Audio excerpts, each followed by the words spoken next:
Right now, crypto trading volume is up and open positions are collapsing across perps, futures, and options. Everyone's trading, nobody's holding. That should be impossible. It's not, and one number explains it: the funding rate. Quick recap from part 1. Perps track spot because of funding. But nobody sets the rate. It's a formula. Every 8 hours, the exchange measures how far the perp price drifted from spot. That gap becomes a payment. Longs above spot? Longs pay shorts. So funding isn't a fee.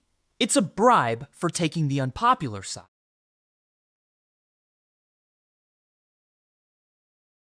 Which means it's also a measurement. Every 8 hours, the market confesses which side of the trade is crowded. So when funding flips negative, shorts paying longs, that's not bullish or bearish. It's a crowd density reading. Shorts are so packed, they'll pay rent just to stay in the trade. Fear, priced hourly, out in public. And crowds attract predators. Basis traders buy spot, short the perp / zero price risk, and collect the bribe. They feed on crowding.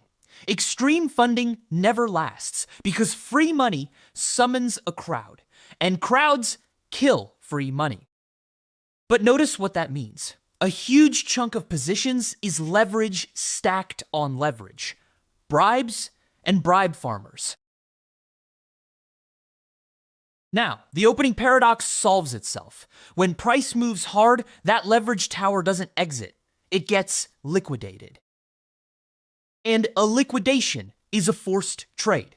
It prints volume on the way out. That isn't activity. It's the sound of leverage being marched to the door. The market didn't calmly de-risk. It got flushed. De-risking is voluntary. A flush is not. Funding rates are how you tell the difference before the headlines do.